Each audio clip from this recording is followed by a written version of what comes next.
여러분, 우리는 모두 연결되어 있습니다. 더욱 빛나는 나에 오신 걸 진심으로 환영합니다. 저녁 7시 삼겹살 연기가 자욱한 고깃집에서 20명 남짓한 동창들이 모였습니다. 40년 만에 얼굴을 보는 사람도 있고 지난달에도 만난 사람도 있었습니다. 누군가는 머리가 훤히 벗겨졌고 누군가는 여전히 허리가 곧았습니다. 술 한 잔 걸치니 목소리가 커지고 옛날 얘기가 쏟아져 나왔습니다. 야, 너 그때 선생님한테 맞았던 거 기억나? 내가 그때 너희 집에 놀러 갔을 때 말이야. 웃음소리가 터져 나오고 누군가는 부모님 이야기에 눈시울을 붉히기도 했습니다. 좋았습니다. 이런 시간이 그리웠습니다. 그런데 술이 몇 순배 돌고 분위기가 한창 무르익을 무렵이었습니다. 누군가 농담처럼 던진 한마디가 있었습니다. 야, 솔직히 너 지금 통장에 얼마 있어? 그 순간 웃음이 뚝 끊겼습니다. 아무도 대답하지 않았습니다. 누군가는 고기를 뒤집는 척했고 누군가는 소주잔을 들어 목으로 넘겼습니다. 분위기가 순식간에 차가워졌습니다. 그 질문을 던진 친구도 이내 아, 농담이야 농담하며 손을 저었지만 이미 공기는 식어버렸습니다. 그날 밤 집에 돌아와서 저는 잠이 오지 않았습니다. 솔직히 저도 그 질문에 대답할 자신이 없었기 때문입니다. 우리는 지금 60대입니다. 누군가는 이제 막 60을 넘겼고 누군가는 70을 바라보고 있습니다. 그동안 열심히 살았습니다. 자식 키우고 집 장만하고 빚 갚고 부모님 모시고 그렇게 하루하루를 버텼습니다. 그런데 지금 이 순간 제 통장 잔고를 보면 이런 생각이 듭니다. 이 돈으로 나는 몇 년을 버틸 수 있을까? 연금은 받고 있지만 생각보다 적습니다. 퇴직금은 이미 써버렸거나 자식들 결혼 자금으로 나갔습니다. 집은 있지만 그건 현금이 아닙니다. 그렇다면 우리는 지금부터 어떻게 살아야 할까요? 오늘 이 영상은 바로 그 질문에서 시작합니다. 저는 그 동창회 이후로 한 달 동안 정말 많은 것을 알아봤습니다. 국민연금 홈페이지에 들어가서 제 예상 수령액을 확인했고 퇴직연금 상담을 받았고 집값을 알아봤고 지출 내역을 뜯어봤습니다. 그리고 제 동창들의 이야기도 들었습니다. 누구는 공무원 연금을 받고 있고 누구는 자영업을 하다가 연금이 거의 없고 누구는 평생 전업주부로 살아서 본인 명의 재산이 거의 없습니다. 오늘 영상은 바로 그 경험을 바탕으로 노후 생활비부터 연금, 퇴직연금, 집, 세금, 지출, 재취업까지 하나하나 현실적으로 짚어보는 시간입니다. 어렵다고 피하지 않고 제도를 정확히 이해하고 지금 당장 할 수 있는 것부터 시작하는 전략을 함께 나눠보겠습니다. 구독과 좋아요 눌러주세요. 여러분에게 도움이 되는 좋은 컨텐츠로 보답하겠습니다. 동창회 다음 날 아침, 저는 카드 명세서를 열어봤습니다. 지난달 지출 내역을 보는데 식은땀이 났습니다. 외식비, 경조사비, 커피가, 택시비 합치니 생각보다 훨씬 많이 나갔습니다. 이렇게 쓰면 안 되는데 하는 생각이 들었지만 사실 어디 하나 빼기도 애매했습니다. 그때 깨달았습니다. 나는 지금까지 대충 이 정도면 괜찮겠지 하고 살았지 정확히 계산해 본 적이 없다는 것을요. 노후 생활비를 이야기할 때 가장 먼저 해야 할 일은 바로 이것입니다. 내가 한 달에 최소 얼마가 필요한가? 를 정확히 아는 것입니다. 통계청 자료에 따르면 2024년 기준 60대 이상 1인 가구의 월 평균 생활비는 대략 150만 원에서 180만 원 정도입니다. 2인 가구는 대략 250만 원에서 300만 원 정도로 집계됩니다. 물론 이건 평균이고 실제로는 사람마다 차이가 큽니다. 서울에 사는지 지방에 사는지 집이 자가인지 월세인지 건강 상태가 어떤지에 따라 달라집니다. 하지만 일단 최소한의 기준선을 잡아야 계산이 시작됩니다. 자, 이제 계산해 보겠습니다. 제가 지금 통장에 3천만 원이 있다고 가정하겠습니다. 국민연금은 월 50만 원을 받고 있습니다. 한 달 생활비가 200만 원이라면 부족한 금액은 150만 원입니다. 그렇다면 3천만 원으로는 150만 원씩 쓰면 20개월, 그러니까 1년 8개월 정도 버틸 수 있습니다.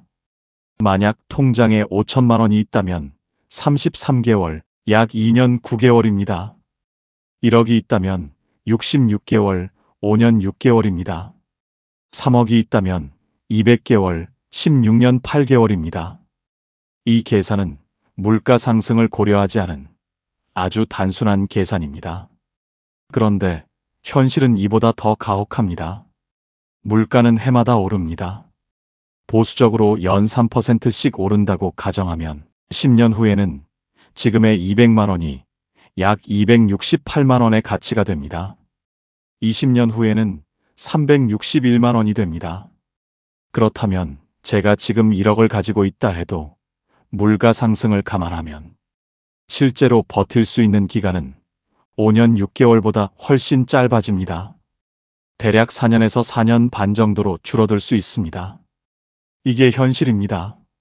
그래서 우리가 해야 할 것은 단순히 지금 얼마 있나를 확인하는 것이 아니라 이 돈으로 몇 년을 버틸 수 있는가를 계산하고 그 기간을 어떻게 늘릴 것인가를 고민하는 것입니다.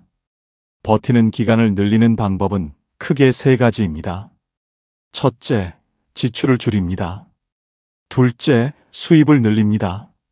셋째, 자산 구조를 바꿉니다. 오늘 영상에서 이 세 가지를 모두 다룰 것입니다. 하나씩 차근차근 따라오시면 여러분의 경제 수명은 분명히 늘어날 수 있습니다.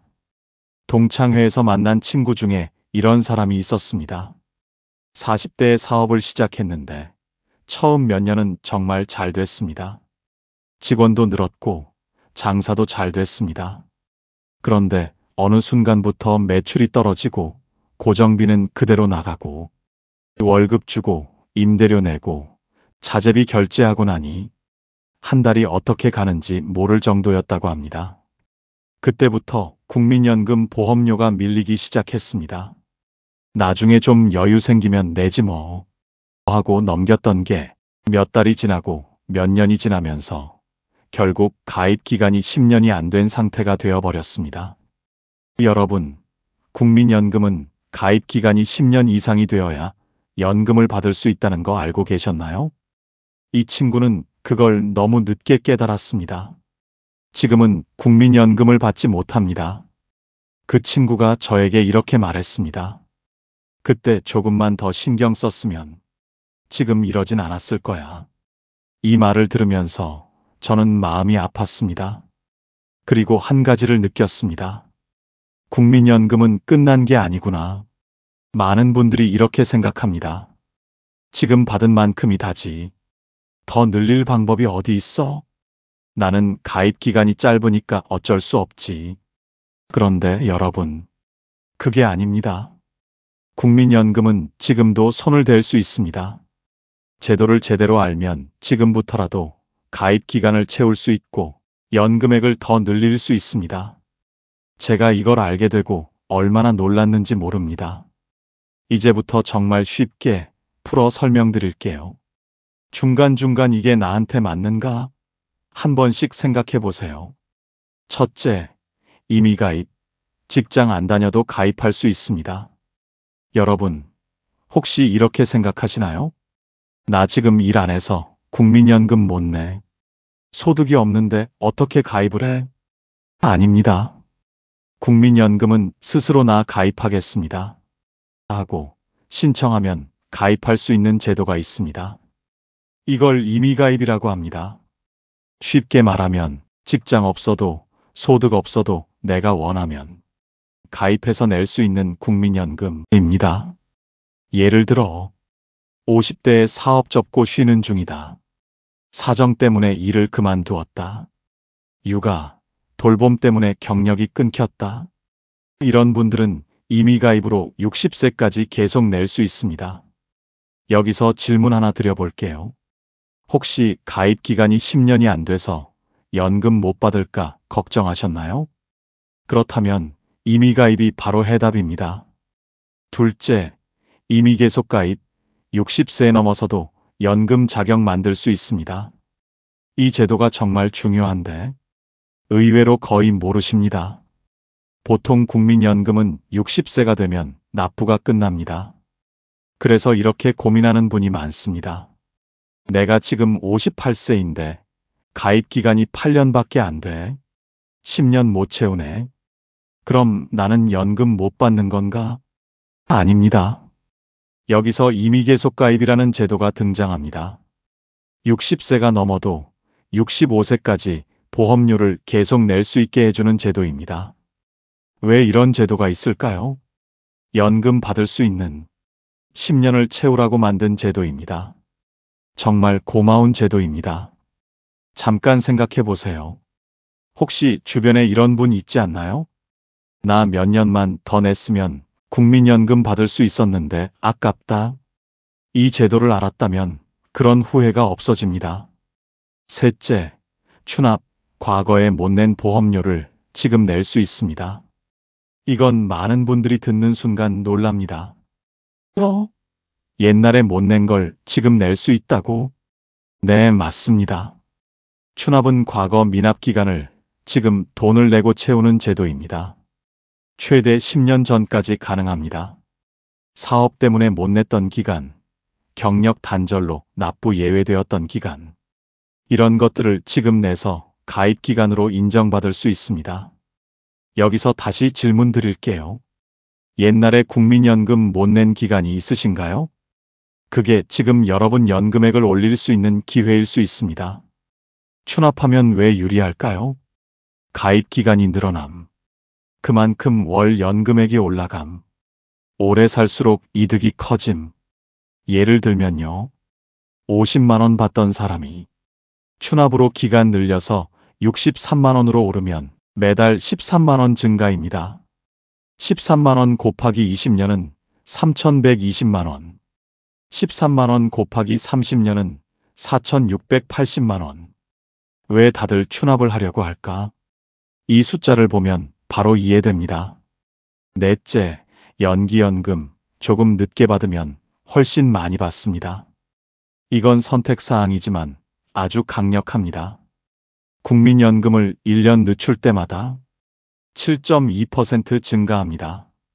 5년을 늦추면 36% 증가합니다.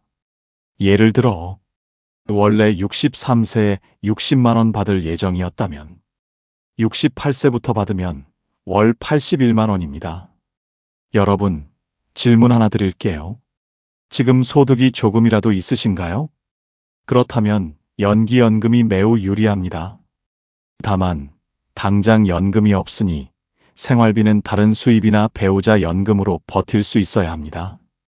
다섯째, 유족연금, 배우자에게 평생 지급되는 안전장치. 이건 듣고 나면 다들 아, 그게 그런 거였어? 하십니다. 배우자가 사망하면 유족은 그 사람 연금의 약 60%를 평생 받을 수 있습니다. 여기서 꼭 생각해 보셔야 할 질문이 있습니다. 혹시 배우자 연금이 우리 집 노후의 중심인가?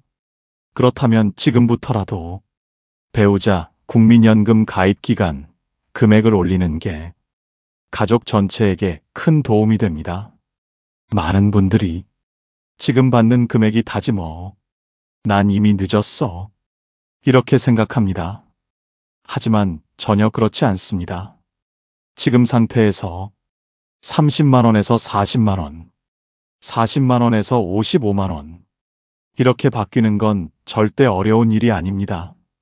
제도만 정확히 알고 한두 가지만 적용해도 가능해집니다. 그리고 월 10만 원 차이는 작아 보이지만 10년이면 1,200만 원, 20년이면 2,400만 원, 30년이면 3,600만 원. 이건 엄청나게 큰 차이입니다. 여러분, 오늘 영상이 끝나면 국민연금공단 홈페이지에서 내 예상연금 조회해 보세요. 그리고 상담 예약을 잡아보세요. 그 한 번의 조회가 여러분 노후의 방향을 바꿉니다. 정말로 그렇습니다. 동창회에서 만난 또 다른 친구는 작년에 35년 동안 다닌 회사를 퇴직했습니다. 그 친구는 오랫동안 성실하게 회사에 다녔고 퇴직금으로 8천만 원을 받았습니다. 그날 그는 저에게 이렇게 말했습니다. 야, 드디어 내 노후 자금 생겼다. 이제 마음 좀 놓인다. 그렇게 환하게 웃던 친구가 몇 주 뒤에 완전히 다른 얼굴로 저에게 전화를 걸었습니다. 야, 나 지금 세금 고지서 받았는데 수백만 원이 세금으로 빠져나간대. 이게 뭐냐? 퇴직소득세라는 말조차 생소했던 그는 그제야 자신이 너무 성급하게 결정을 내렸다는 걸 깨달았습니다. 연금으로 받을 걸 너무 후회된다. 그 말이 아직도 귀에 남아 있습니다. 여러분, 혹시 이 대목에서 이런 생각 드시나요? 나도 퇴직금 받으면 목돈으로 받을까? 아니면 나눠 받을까? 사실 대부분은 그냥 한 번에 받고 싶다라고 생각합니다. 손에 돈이 딱 잡히면 든든하니까요. 하지만 세금 구조를 아시면 생각이 달라집니다. 퇴직금을 일시금으로 받으면 어떻게 될까요? 퇴직금을 한 번에 받는 순간 국가는 이 돈을 퇴직으로 인해 생긴 소득이라고 보고 세금을 매깁니다. 이게 바로 퇴직소득세라는 겁니다. 여기서 여러분이 꼭 아셔야 할 사실이 하나 있습니다. 퇴직소득세는 정액세가 아니라 구간세율, 즉 금액이 늘어날수록 세율도 조금씩 올라가는 구조입니다. 근속 연수에 따라 공제가 들어가고 여러 계산 단계를 거쳐서 최종적으로 적용되는 세율은 사람마다 다르지만 흔히들 말하는 8천만 원 받으면 수백만 원 세금 나온다는 이야기가 이 구조 때문에 생긴 겁니다. 예를 들어 실제 상담 사례들을 보면 퇴직금이 7천에서 9천만 원 정도면 퇴직소득세가 대략 300만 원에서 600만 원 사이가 나오는 경우가 많습니다. 근속 연수가 짧으면 세금이 올라가고 근속 연수가 길면 조금 내려갑니다. 아니, 내가 평생 한 푼 두 푼 모아서 받은 퇴직금인데 이렇게 떼고 나가버린다고? 저는 이런 이야기를 들을 때마다 그 억울함이 얼마나 클지 너무 잘 압니다. 만약 이걸 미리 알았더라면, 미리 선택만 잘했더라면 피할 수 있었던 돈이니까요. 그래서 저는 늘 이렇게 여쭤봅니다. 여러분은 퇴직금을 받게 된다면 어떻게 받으실 계획이신가요? 대부분은 이렇게 말씀하시죠. 일단 한 번에 받아야지. 아무래도 크게 잡히는 게 마음이 든든하니까. 그 마음 충분히 이해합니다. 저도 그랬으니까요. 하지만 세금 구조를 정확히 알고 나면 생각이 완전히 달라지게 됩니다. 그런데 연금으로 받으면 이야기가 달라집니다. 퇴직금을 IRP 같은 연금 계좌로 넣어서 10년 이상 나눠 받으면 세금이 완전히 바뀝니다. 이때는 퇴직소득세가 아니라 연금소득세가 부과되는데 세율이 3.3%에서 5.5% 수준으로 아주 낮습니다. 여기서 조금 더 감을 잡기 쉽게 예를 들어 볼게요. 퇴직금 8천만 원을 한 번에 받으면 퇴직소득세로 600만 원에서 800만 원. 그냥 통장에서 한 번에 빠져나갑니다. 여러분, 600만 원이면 두 분이 한 달에 100만 원 쓰고 살아도 6개월치 생활비입니다. 적은 돈이 아니죠. 그런데 만약 같은 돈을 IRP로 넣고 10년에 걸쳐 매년 800만 원씩 나눠 받으면 1년에 내는 세금이 약 44만 원. 10년이면 총 440만 원입니다. 어떤가요? 일시금으로 받으면 600만 원에서 800만 원. 연금으로 받으면 440만 원. 세금 차이가 200만 원에서 400만 원입니다. 이 정도면 그냥 차이가 아니라 왜 이걸 몰랐을까라는 말이 절로 나오는 수준입니다. 여기서 제가 실제 시니어분들에게 자주 받는 질문이 있습니다. 아니, 그럼 연금 계좌라는 건 또 뭔가요? 그 안에 넣으면 뭐가 좋은 건가요? 좋습니다. 이제 아주 쉽게 설명드릴게요. IRP는 실제로는 정말 간단합니다. 내가 직접 관리하는 연금 통장. 여기에는 두 가지 기능이 있습니다. 1. 퇴직금을 넣을 수 있는 통장. 2. 내가 추가로 돈을 넣어도 되는 통장. 여러분 집의 비상금 통장 같은 개념이라고 보시면 됩니다. 다만 이 통장은 국가에서 세금 혜택을 주는 통장입니다. IRP에 돈을 넣으면 왜 좋을까? 이유는 단순합니다. 세금을 돌려주기 때문입니다. 연간 최대 900만 원까지 넣을 수 있고 그중 700만 원까지 세액공제를 받을 수 있습니다. 세액공제율은 소득에 따라 13.2%에서 16.5% 정도인데 만약 제가 IRP에 700만 원 넣고 세액공제율이 16.5%라면 700만 곱하기 16.5%는 115만 원 환급, 즉 700만 원 넣으면 115만 원 돌려받는다. 이게 IRP입니다. 여러분, 이 정도면 진짜 안 하는 게 손해 아닌가? 라는 생각 들지 않으세요? 정보를 알고 있느냐, 모르느냐에 따라 노후가 10년, 20년 뒤에 완전히 달라지는 이유가 바로 여기에 있습니다. 연금저축도 IRP와 구조가 거의 비슷합니다. 은행에서도 가입할 수 있고, 증권사에서도 만들 수 있고, 보험사에서도 판매합니다. 말만 어렵지, 결국 내 노후를 위해 따로 만들어두는 연금 통장이라고 생각하시면 됩니다. 연금저축은 연간 최대 600만 원까지 넣을 수 있습니다. 그리고 IRP와 연금저축을 합치면 총 900만 원까지 세액공제를 받을 수 있습니다. 예를 들어 IRP에 400만 원, 연금저축에 300만 원, 이렇게 넣으면 총 700만 원에 대해 세액공제를 받게 되는 식입니다. 여기까지만 들으면 뭐 또 공제 이야기구나 하고 머릿속이 복잡해지실 수 있습니다. 그런데 여러분, 여기서 정말 중요한 포인트가 하나 있습니다. 세액공제를 받지 않아도 연금계좌는 유리하다는 사실입니다. 이 말이 무슨 뜻이냐면요. 연금계좌 안에서 생기는 이자, 배당, 매매 차익, 이런 수익에 대해 세금을 바로 내지 않아도 된다는 겁니다. 세금을 나중으로 미뤄주는 구조라서 과세이연이라고 부릅니다. 쉽게 말하면 이렇습니다. 일반 계좌에서 주식을 사면 가만히 있어도 배당 들어오죠? 그럼 배당 들어오는 순간마다 국가가 15.4%의 세금을 바로 떼어갑니다. 하지만 연금계좌에서는 그 배당이 들어오더라도 세금을 지금 안 냅니다. 그 돈을 고스란히 다시 투자할 수 있습니다. 그리고 나중에 연금으로 받을 때 겨우 3.3%에서 5.5%의 낮은 세율로 정산합니다. 여기서 차이가 어마어마하게 벌어집니다.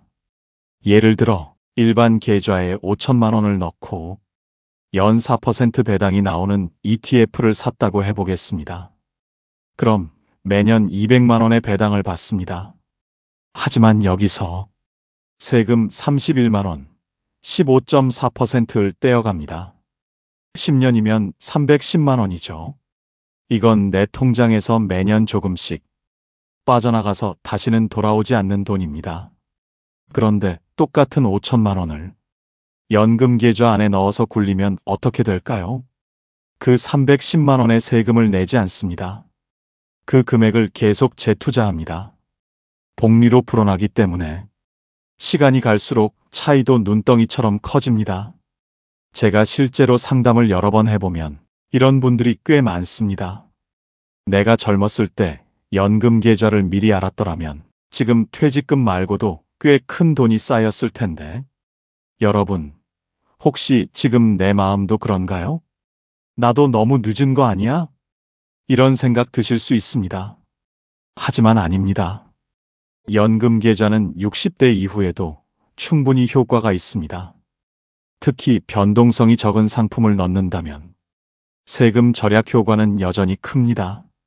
처음 하시는 분들은 그럼 안에서 뭘 사야 하지? 이 부분에서 많이들 막히십니다. 사실 정답은 없습니다. 각자 상황이 다르니까요. 하지만 60대 이후라면 보통 다음 세 가지 유형을 많이 추천합니다. 첫째, 채권형 상품, 안정적입니다. 둘째, 배당형 ETF, 변동성 적고 꾸준합니다.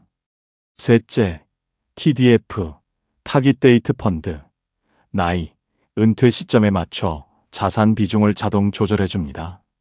물론 주식형 상품도 나쁘지 않습니다. 다만 가격이 출렁일 때 마음이 불편할 수 있으니 무리할 필요는 없습니다. 여기서 중요한 건 딱 한 가지입니다. 상품 이름이 중요한 게 아니라 유형을 이해하는 것입니다. 은행 창구에서 이 상품 요즘 좋습니다 라고 추천한다고 해서 바로 가입하시면 안 됩니다. 내가 지금 넣는 이 돈이 어떤 자산에 투자되는 것인지 이걸 이해하시는 것이 훨씬 더 중요합니다. 그래서 저는 이런 말씀을 꼭 드립니다. 계좌 구조만 이해해도 수백만 원에서 수천만 원 아낄 수 있습니다. 누구는 계좌 때문에 손해보고 누구는 계좌 때문에 돈을 벌고 이 차이가 정말 크게 벌어집니다. 결론은 간단합니다. 퇴직금을 받을 때는 가능하면 연금으로 받는 것부터 고려하십시오. 그리고 소득이 적더라도 IRP나 연금저축 계좌를 만들어 매달 조금씩이라도 넣어 보십시오. 여러분이 지금 이해한 이 구조 하나가 앞으로 10년, 20년 뒤 여러분 지갑에 그대로 남습니다. 이건 절대 작은 돈이 아닙니다. 여러분, 지금까지 이야기한 IRP와 연금저축, 이거 사실 가입하는 곳이 따로 정해져 있는 게 아닙니다. 은행, 증권사, 보험사, 이 세 군데 어디서든 만들 수 있습니다. 그런데 어디가 제일 좋은가요? 이 질문을 정말 많이 받습니다. 각 기관마다 장단점이 달라요. 자, 하나씩 아주 쉽게 설명드리겠습니다. 첫째, 은행에서 가입할 때 은행은 우리에게 가장 익숙합니다. 직접 가서 상담받고 설명 듣고 서류 작성도 직원이 다 도와주죠. 장점은 편하다는 겁니다. 특히 60대, 70대 분들은 은행 직원의 설명을 들으면 마음이 놓입니다. 하지만 단점도 분명합니다. 은행은 보통 원리금 보장형 상품 비중이 높고 수익률이 낮은 경우가 많습니다. 또 연금 저축 펀드 종류도 제한적일 수 있습니다. 쉽게 말하면 편하지만 돈이 크게 불어나진 않는다. 이 느낌입니다. 둘째, 보험사에서 가입할 때 보험사는 종신보험, 변액보험 등 보험 성격이 강한 연금저축 상품을 많이 판매합니다. 장점은 안정적이라는 느낌을 주고 장기적으로 보장되는 구조를 선호하는 분들이 많습니다. 하지만 단점은 보험 상품 특성상 사업비, 수수료가 높을 수 있다는 점입니다. 즉, 처음 몇 년 동안은 수익이 거의 안 불어나는 경우도 있습니다. 셋째, 증권사에서 가입할 때 요즘 가장 많이 추천되는 곳이 바로 증권사입니다. 왜냐하면 증권사는 ETF 선택폭이 넓고 수수료가 낮고 채권, ETF, 펀드 선택이 자유롭고 수익률을 내가 조절할 수 있기 때문입니다. 즉, 돈이 가장 잘 불어날 수 있는 구조를 가지고 있습니다. 특히 연금저축펀드와 IRP를 같이 사용하면 운용의 폭이 아주 넓습니다.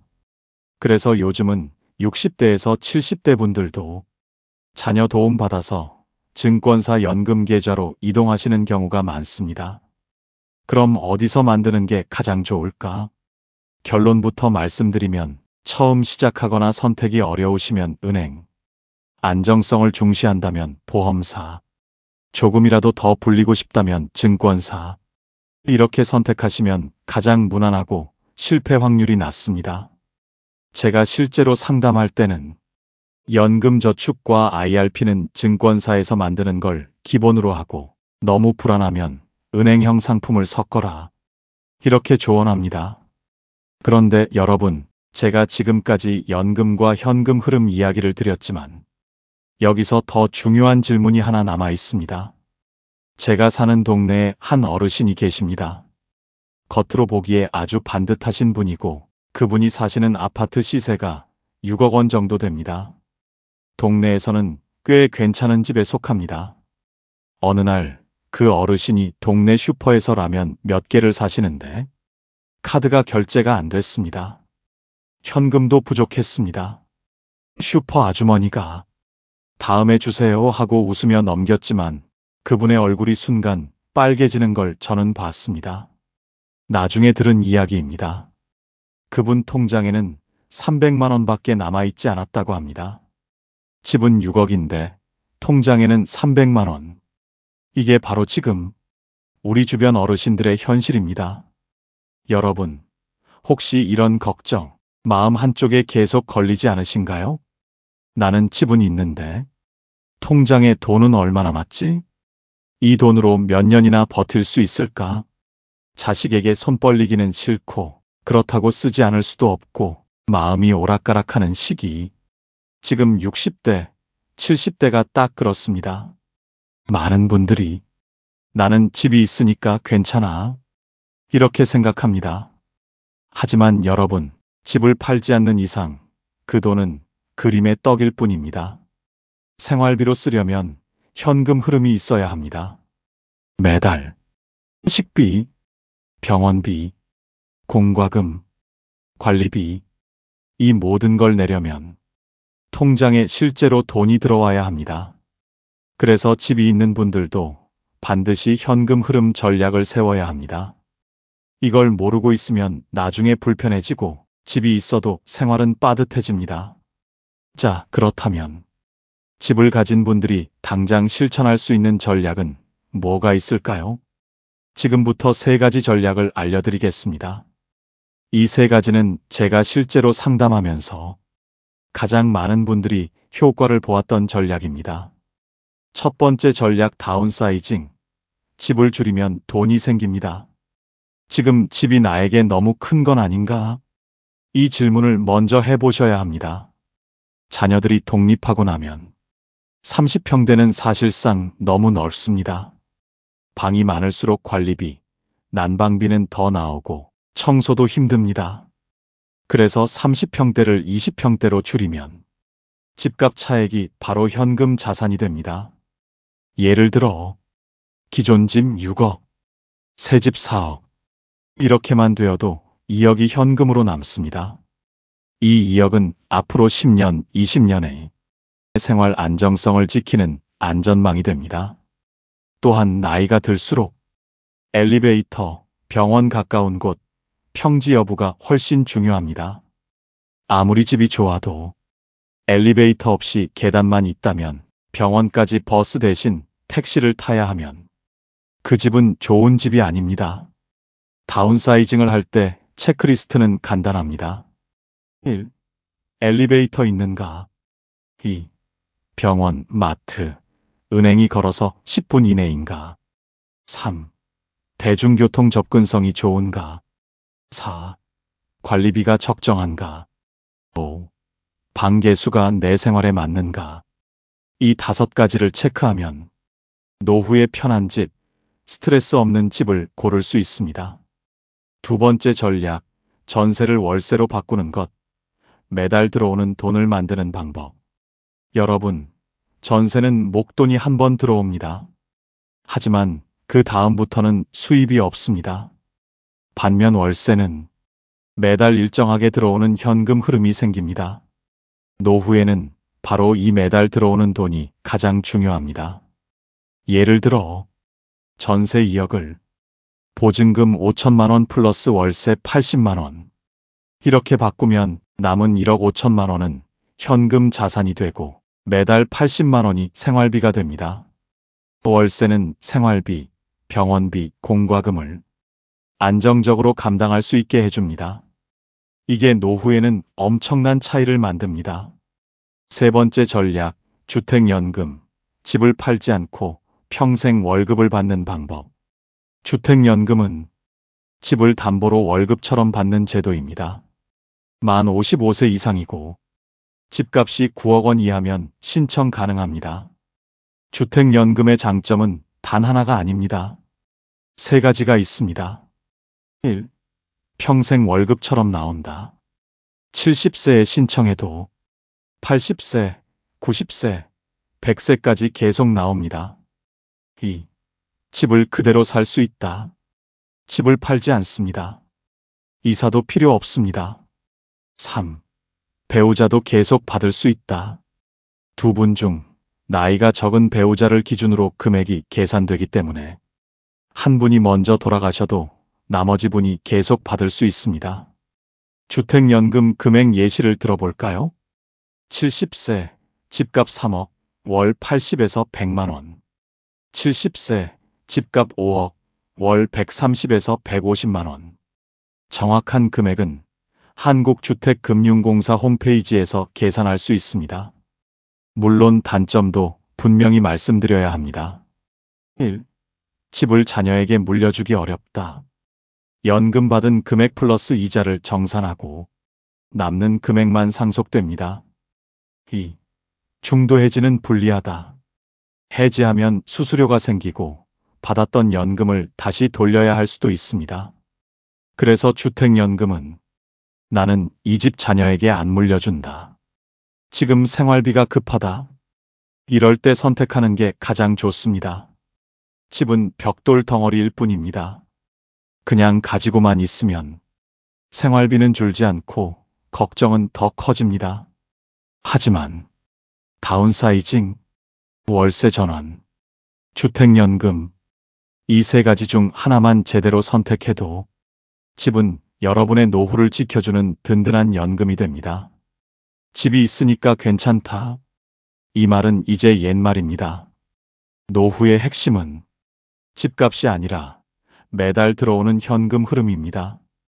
여러분, 연금도 중요하고 집도 중요하지만 사실 우리가 노후에 제일 힘들어지는 순간은 따로 있습니다. 얼마 전 저는 가계부 앱을 깔았습니다. 처음엔 솔직히 이렇게 생각했습니다. 내가 뭐 그렇게 많이 쓰겠어? 나는 나름 검소하게 살잖아. 그런데요. 한 달을 기록하고 나서 정말 경악했습니다. 가장 많이 쓴 게 외식비, 그 다음이 경조사비, 그 다음이 커피값과 택시비였습니다. 저는 분명 나는 절약하는 편이야 라고 생각했는데 숫자는 제 생각을 단번에 부정했습니다.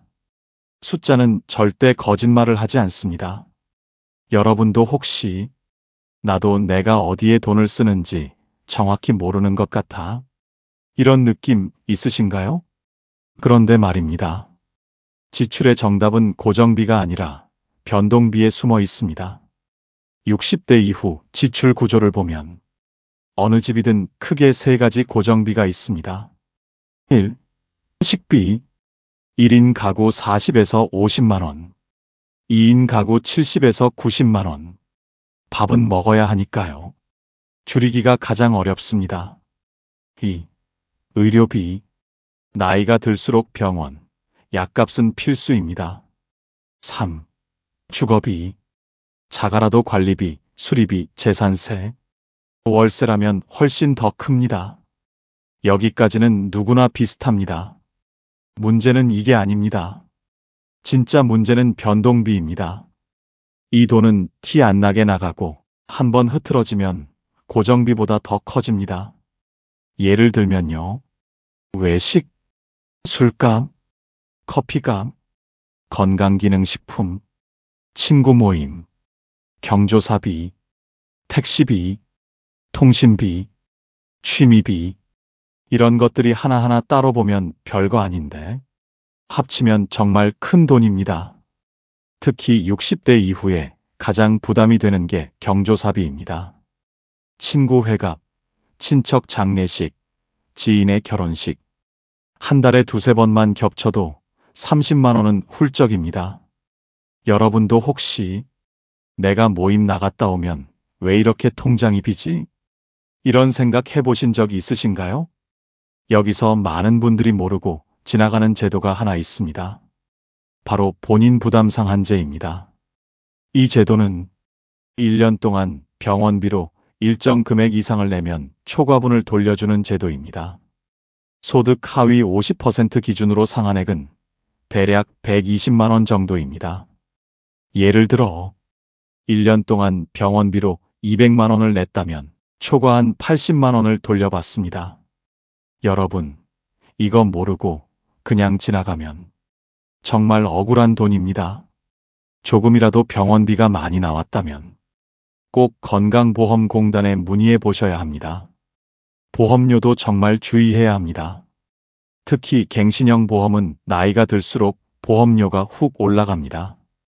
60대에 월 10만 원이던 보험이 70대에는 20만 원, 80대에는 30만 원이 되는 경우가 정말 많습니다. 그런데 정작 보장은 줄어듭니다. 그래서 60대 이후에는 보험은 이렇게 정리하는 게 좋습니다. 1. 실손보험은 유지. 2. 갱신형 보험은 과감하게 정리. 3. 비갱신형으로 갈아타는 것도 고려. 4. 불필요한 특약은 다 빼기. 보험 구조만 바로 잡아도 월 5만 원에서 10만 원이 절약됩니다. 여러분, 혹시 지금 나도 혹시 보험료만 쓸데없이 많이 내고 있는 건 아닐까? 이런 생각 드시나요? 그렇다면 지금이 점검할 때입니다.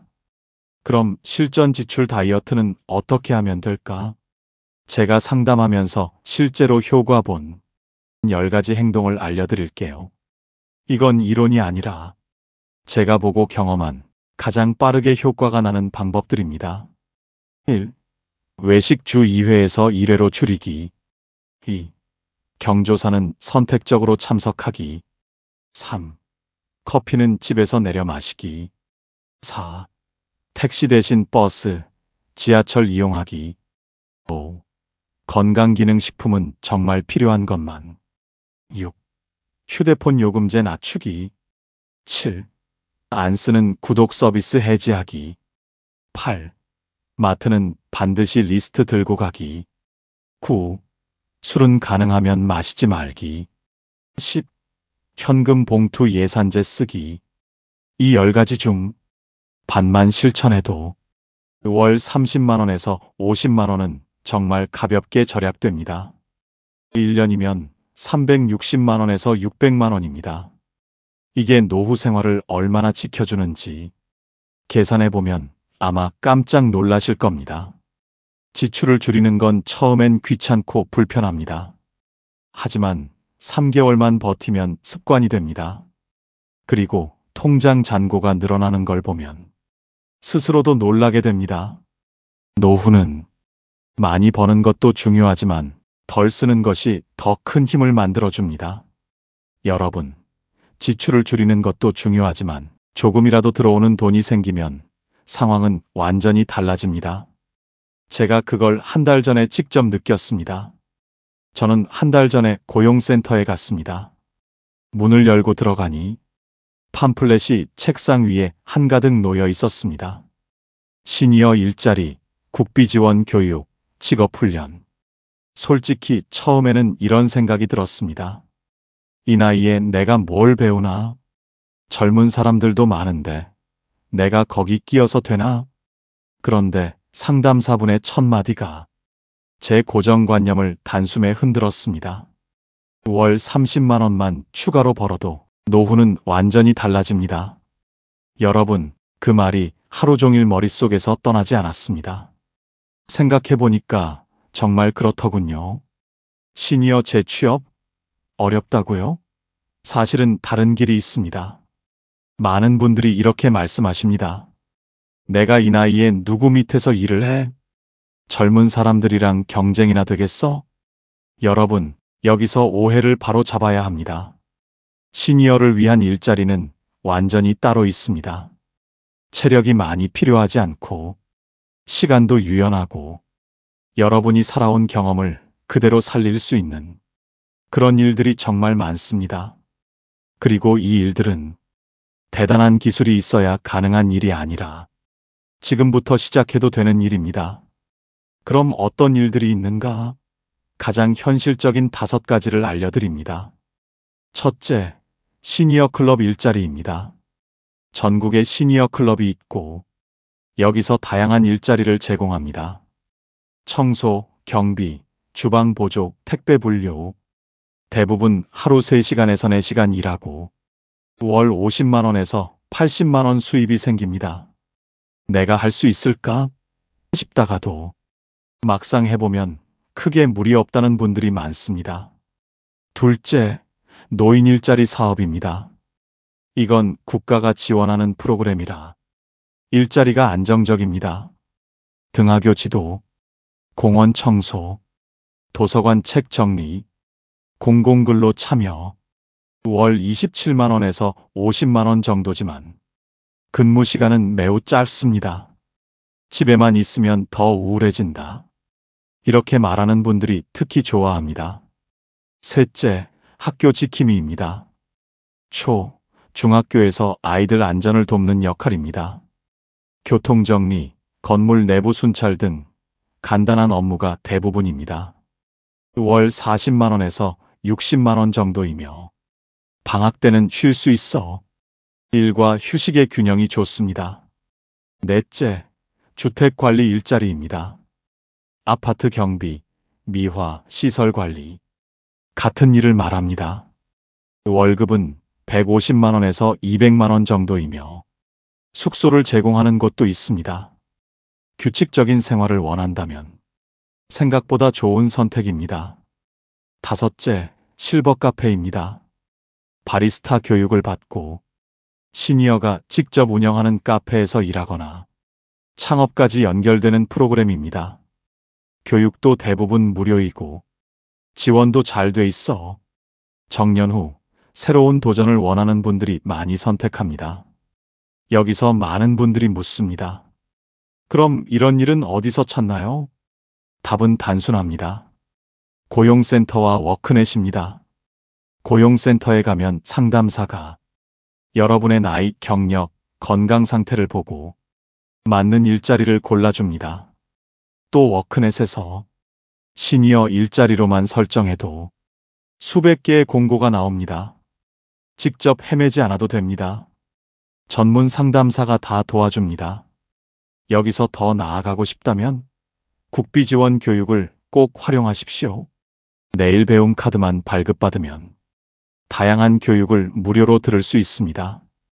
요양보호사, 전기기능사, 도배기능사, 컴퓨터 활용, 회계 실무.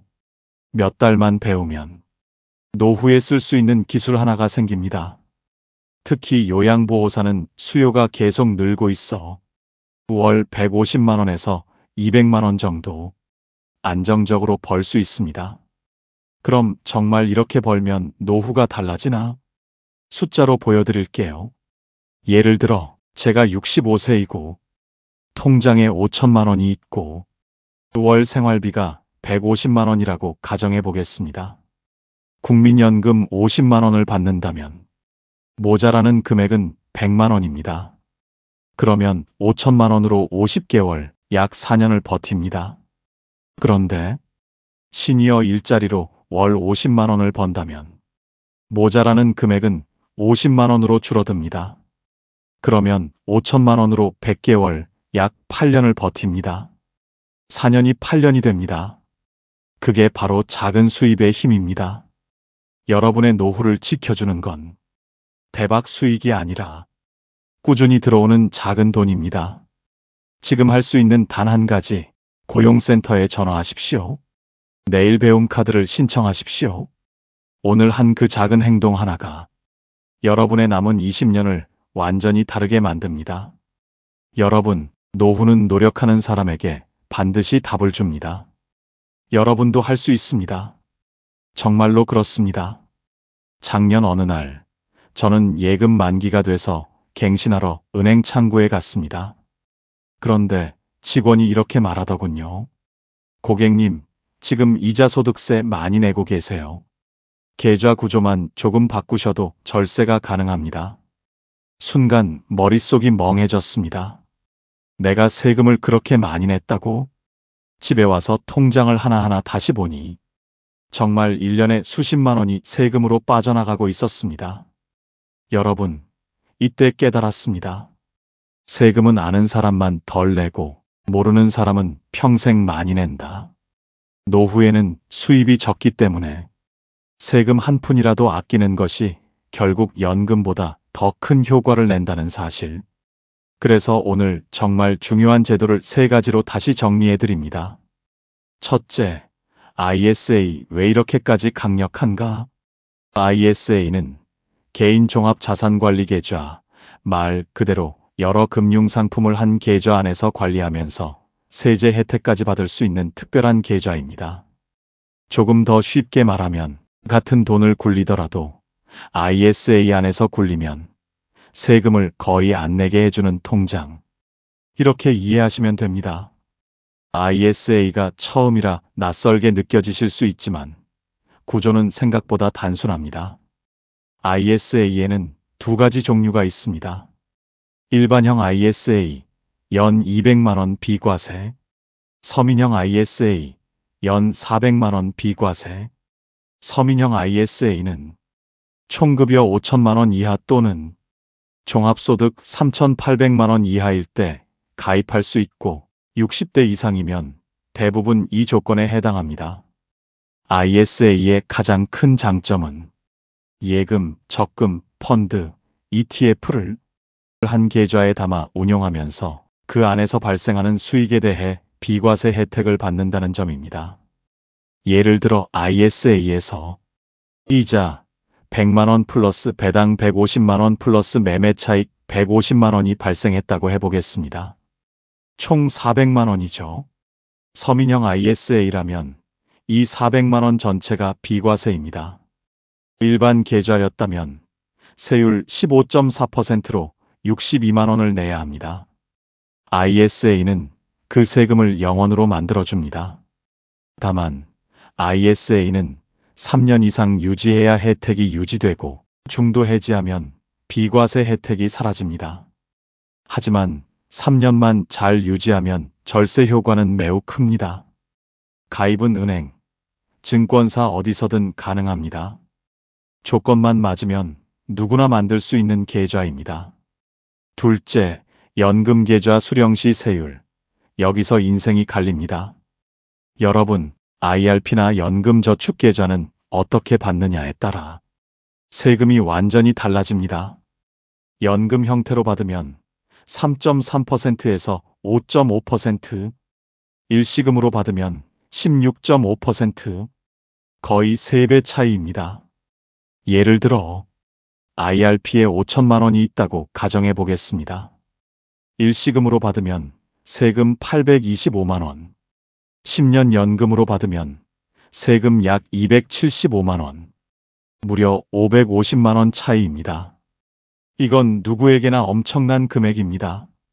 그래서 연금 계좌는 절대 중도 해지하지 말고 시간을 두고 연금 형태로 천천히 받는 것이 가장 유리합니다. 셋째, 금융소득 종합과세. 이건 모르고 당하는 세금입니다. 이건 조금 복잡하지만 아주 중요합니다. 이자 플러스 배당을 합쳐 1년에 2천만 원이 넘으면 그 초과분에 대해 종합소득세가 부과됩니다. 세율은 소득에 따라 6.6%에서 최대 49.5%까지 올라갈 수 있습니다. 예를 들어 예금 이자 1,500만 원, 주식 배당 700만 원, 합계 2,200만 원이라면 초과분 200만 원이 종합과세 대상이 됩니다. 소득 구간이 높다면 세율이 20%, 30%까지 올라가 예상보다 훨씬 많은 세금을 낼 수 있습니다. 그럼 어떻게 피할까요? 금융소득을 2천만 원 이하로 유지하기, 배우자와 명예 분산하기, ISA나 연금계좌를 적극 활용하기, 배당보다 매매 차익 중심으로 투자하기, 현재 대주주가 아니면 매매 차익은 비과세, 그리고 가장 중요한 것, 계좌 구조를 나누는 것입니다.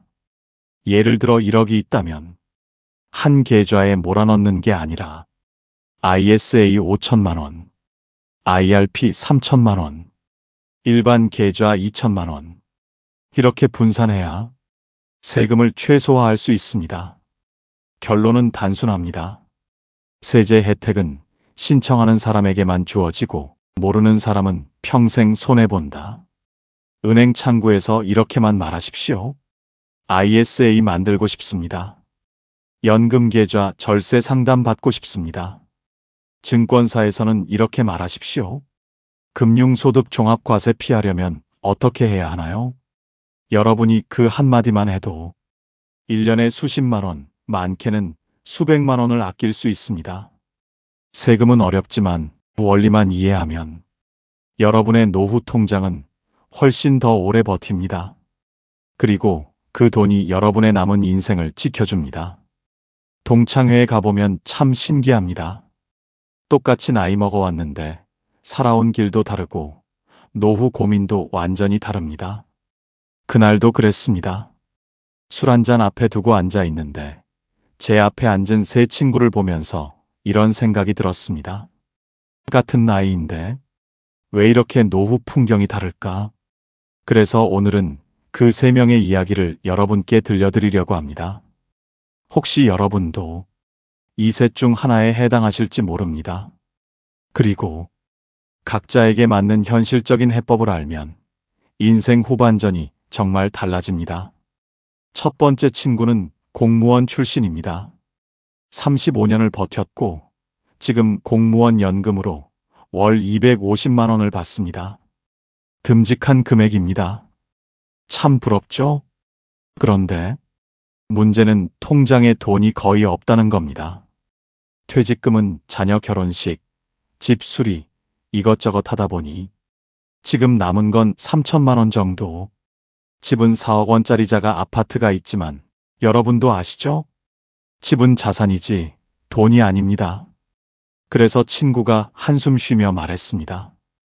연금은 있는데 갑자기 큰 돈 필요하면 어떡하냐? 여기서 제가 한 말은 아주 단순했습니다. 첫째, 지출 관리가 생명입니다. 250만 원이면 충분합니다. 하지만 그대로 다 쓰면 평생 불안합니다. 월 50만 원씩만 모아도 5년이면 다시 3천만 원이 생깁니다. 둘째, 연기연금 전략을 고려하십시오. 지금 63세부터 받을 걸 68세로 미루면 250만 원에서 340만 원 정도로 늘어납니다. 지금도 생활 가능하다면 평생 더 많이 받는 게 훨씬 유리합니다. 셋째, 다운사이징도 선택지입니다. 4억짜리 집에서 2억 5천짜리로 옮기면 1억 5천을 바로 확보할 수 있습니다. 그러면 그 불안이 한순간에 해결됩니다. 여러분, 여기까지 듣고 이런 생각 드시죠? 딱 나 이야기 같네. 맞습니다. 이 유형 정말 많습니다. 두 번째 친구 이야기를 들으면 마음이 조금 아픕니다. 40대에 치킨집을 했습니다. 처음엔 정말 잘 됐습니다. 저도 치킨 한 마리 얻어먹은 적이 있습니다. 하지만 경기가 꺾이고 임대료 오르고 치킨 원가가 올라가고 결국 가게를 접었습니다. 국민연금은 12년 월 35만 원. 퇴직금 거의 없습니다. 통장에는 2천만 원. 지금은 전세살이입니다. 이 친구가 조용히 말했습니다. 나 노후에 뭘 해야 할지 모르겠다. 여러분, 혹시 이런 분들 주변에 많지 않습니까? 제가 제안한 건 아주 현실적입니다. 첫째, 추납입니다. 과거 안 낸 기간을 돈 내고 추가 가입하면 월 연금이 확 늘어납니다.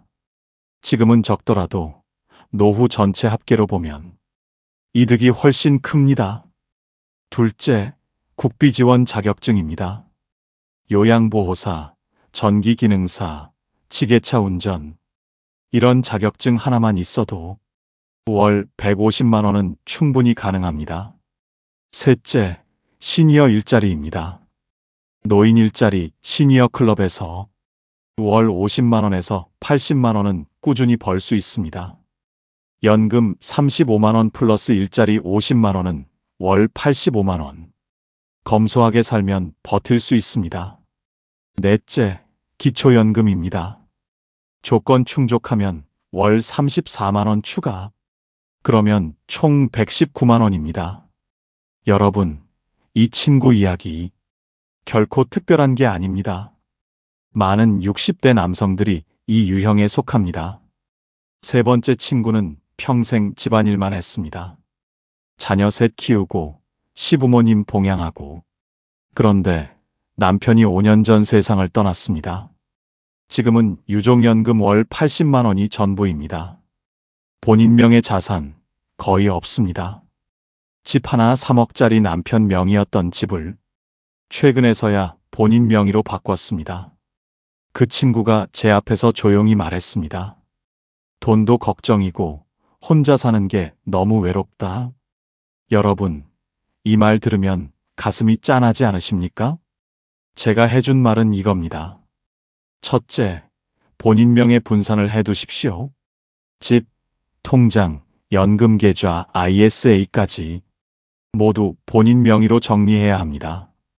그래야 나중에 상속 문제로 자녀와 갈등이 생기지 않습니다.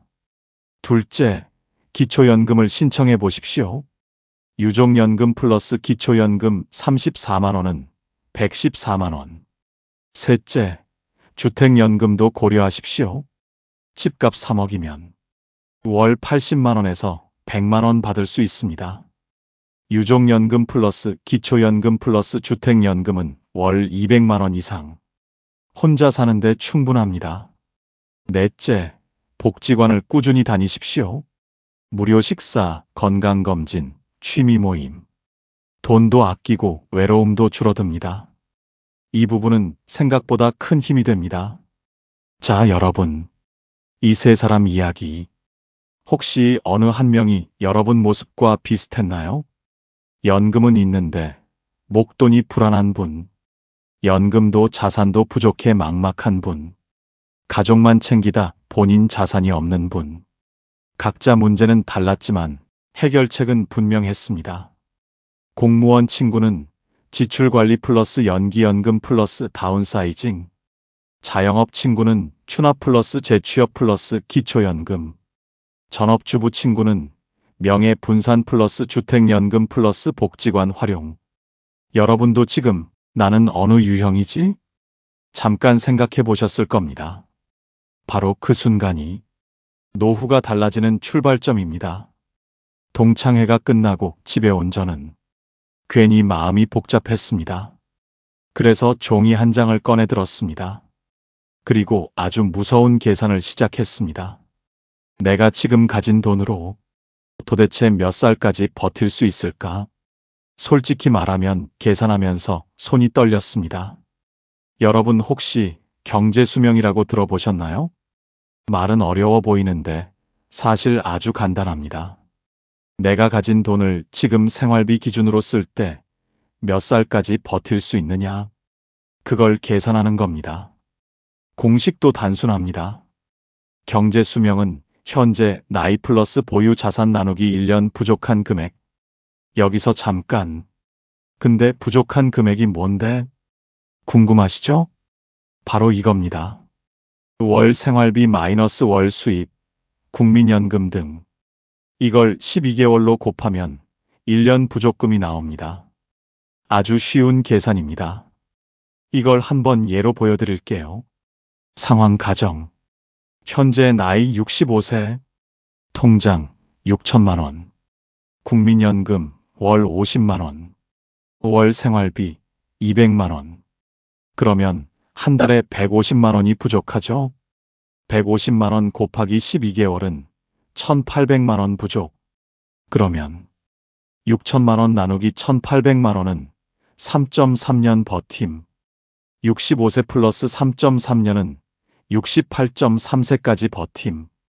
즉, 만약 내가 85세까지 산다면 68세 이후 16년 동안은 돈이 0이라는 뜻입니다.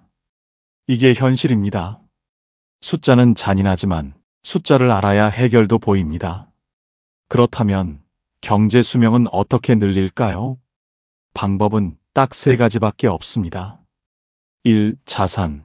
보유금액을 늘리거나 2. 지출을 줄이거나 3. 수입을 늘리거나 이 세 가지뿐입니다. 그런데요, 여러분 이 말 들으면 솔직히 이렇게 생각하시죠? 말은 쉽지. 대체 뭘 어떻게 하라는 건데? 그래서 여러분이 바로 따라할 수 있게 아주 구체적 예시로 다시 보여드릴게요. 지출만 조금 줄여도 경제 수명이 확 늘어납니다. 아까는 월 생활비가 200만 원이었죠? 이걸 조금만 줄여서 170만 원으로 맞춘다고 생각해 보세요. 그러면 부족 금액은 이렇게 됩니다. 170만 원 마이너스 연금 50만 원 곱하기 12개월은 1440만 원 부족. 6천만 원 나누기 1440만 원은 4.2년 버팀.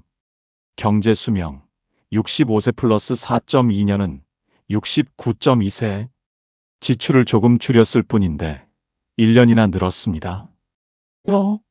이렇게도 늘어나네? 이런 생각 드시죠? 수입이 조금만 늘어나도 효과는 훨씬 큽니다. 여기에 시니어 일자리로 월 50만 원만 더 번다고 해보겠습니다. 그러면 수입이 50만 원에서 100만 원이 되죠. 그럼 부족 금액은 170만 원 마이너스 100만 원 곱하기 12개월은 840만 원 부족. 6천만 원 나누기 840만 원은 7.1년 버팀. 경제 수명 65세 플러스 7.1년은 72.1세. 처음 68.3세에서 72.1세. 무려 4년이 늘어났습니다. 이 정도면 차원이 다르네 라고 느끼실 겁니다. 집까지 구조 조정하면 인생이 완전히 달라집니다. 예를 들어 다운사이징을 해서 현금 1억을 추가 확보한다고 해보겠습니다. 그러면 보유 자산 6천만 원에서 1억 6천만 원.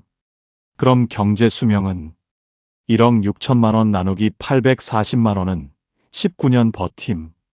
65세 플러스 19년은 84세. 처음 계산했던 68.3세에서 84세. 무려 16년이나 늘어난 겁니다.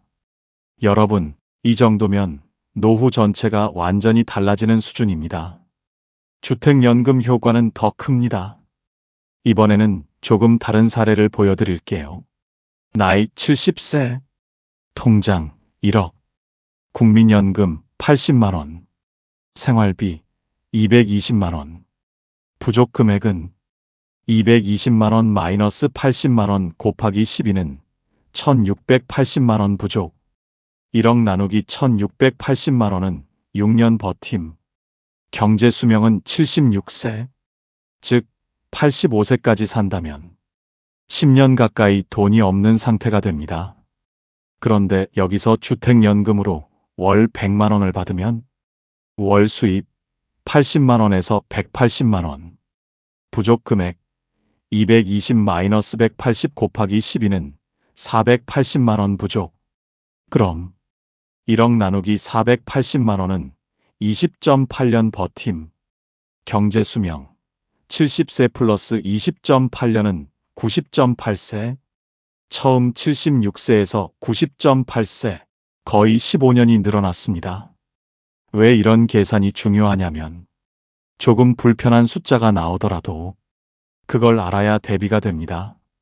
막연하게 불안해, 부족할 것 같아 라고 생각하는 것보다 내 경제 수명은 75세구나.